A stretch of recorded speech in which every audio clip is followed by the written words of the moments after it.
For a special spotlight, please welcome Ayisha Mendez, Community Manager, ForbesBLK, and Anthony Brock, co-founder and head of school, Valiant Cross Academy. Hello, everybody. Today, I have the honor of sitting with 2023 YAS Prize recipient, Anthony Brock, co-founder and head of the Valiant Cross Academy, a dynamic school which emphasizes faith and teaching in the birthplace of the civil rights movement. Thank you, Anthony, for being here. Thank you for having me. So, in your own words, you say that Valiant Cross Academy is more than a school, with a unique focus on personal, professional, mentorship, and faith. Reflecting on Valiant Cross's journey since its inception in 2015, what were the pivotal moments and challenges you encountered in establishing the academy and securing those resources? Sure. So my first year, I think one of the biggest hurdles was actually we were just a flyer on a piece of paper, and it was getting people to believe in these young men. In Montgomery, Alabama, we have about 200,000 residents, and we're averaging about 70 to 75 homicides a year. So first of all, it's getting African-American boys to believe naturally in the creativity and the awesomeness that's inside of us every day. So it's just getting past that hurdle and bringing awareness of the school. We have a PBS documentary named Fruit. After that, the awareness kind of shot around the nation a little bit. That's incredible.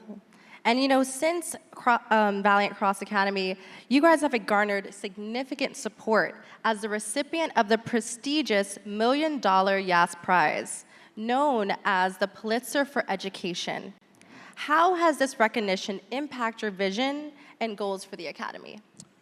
Every time I hear the word YAS Prize, it makes me smile. Since winning the YAS Prize this year, the social capital has been phenomenal. Just meeting people like Keith Brooks, who's here from the National Fellowship of Black and Latino Males, Dr. Steve Perry, being able to travel. I'm now a contributing writer for Forbes magazine. We've been in the Wall Street Journal, been on the Today Show. So those types of things have really catapulted the work we do and shine a light on Montgomery, Alabama. Thank you for that important work. Can we give him a round of applause? Now, in today's diverse educational landscape, how does integrating faith, religious values contribute to the overall growth of your students?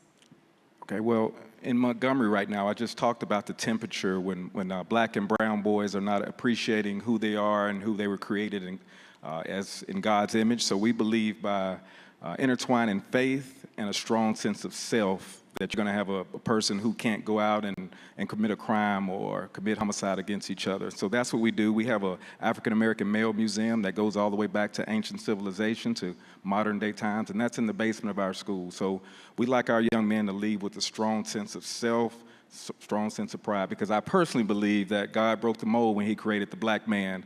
And so that's what we really equip them with that. And Anthony, tell me, what are the 3 things that you find valuable in a most promising student? Sorry, say one more time. What are the 3 things that you say, and during our conversation about some of the qualities that you look for? You say anyone is teachable. What are those 3 skills that you've identified that make a student?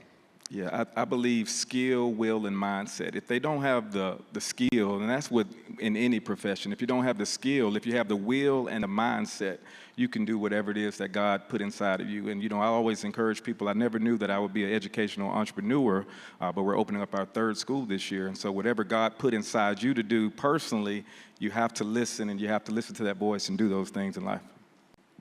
I think that's so important. And what would you say has influenced the disciplinary actions within your school? So to me, discipline is a low-hanging fruit. It bothers me sometimes when people come to our school and they say, they're so well-behaved. Look at them, they speak so well. And I'm thinking, what did you expect? You know, we've cultivated a space for the dopeness of black boys. And so in our natural environment, that's who we are. We're just naturally dope, and that's what we move in. Like Nipsey Hussle said, our culture is contagious. And so that's what we move in. Yes. Now, we have a few moments left. What advice would you give to aspiring black men and educators who aim to make a meaningful impact in our communities, particularly in the realm of education? Yes, so even if you do not want or aspire to go into the classroom, there is somebody on the outside of your family, whether that's a brother, a cousin, or someone that you can mentor. I think everybody has a responsibility to give back. Don't just go to work every day and take care of the ones in your house.